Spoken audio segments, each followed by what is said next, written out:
called The Hill. It's 12 songs full of power, praise, and passion. We did a live recording last year, actually, and we just really captured it. And I'm really excited about the project because I think people who hear it will actually experience, you know, what we experienced that night, which is healing, you know, the manifested presence of God, and inspiration and hope.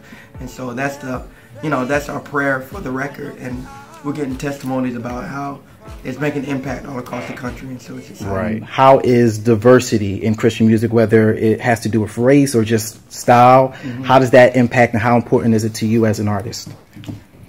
It's not something that I strive for. I grew up as a military brat, so I was exposed to different cultures all my life. And I lived on both sides of the track. I remember in elementary school, in one city, it was one white person to a classroom. We moved to another city, it was one black person to a classroom.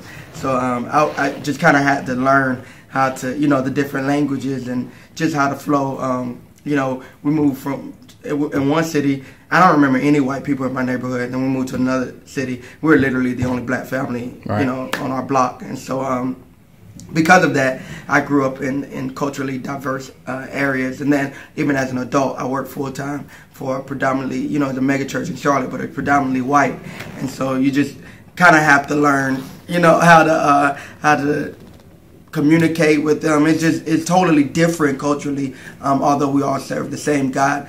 And so because of those different influences, it allowed me to just be diverse as a person, so I don't have to strive for it, you know. And out of that, out of my life, out of my experiences, my writing style, you know, what we do, even through our instrumentation and the choices we have, and, you know, our delivery is all kind of influenced by the life that I've had and just being around different people. And so I think it's important to bridge the gap that's been created, but it takes intentionality on both sides, and I think authenticity does it. I think if you're too strategic about it, it just muddies everything up. But you know, the Bible just tells us to love each other, and so that's what I try to do, no matter what our differences are. Right. Is trying to come together and love and worship the same God, because there is not going to be a train track to separate us in heaven. We're all going to worship Him together, and He's the Father of everyone. So, who's in your iTunes playlist right now? Oh man, I don't even know how to pronounce her last name. The last album I bought 2 albums over the past 2 days.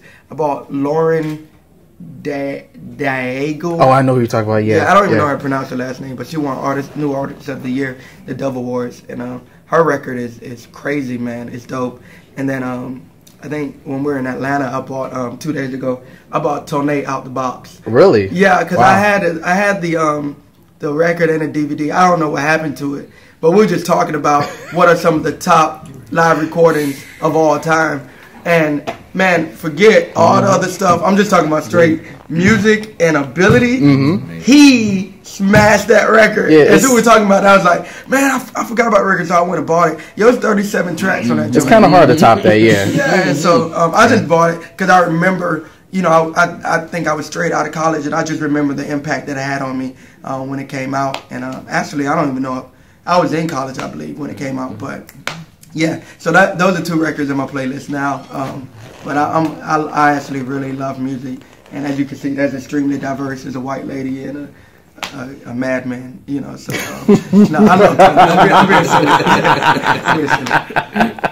But no, Anthony he's amazing. See, if you call him Anthony, that means you're friends. I don't know him, but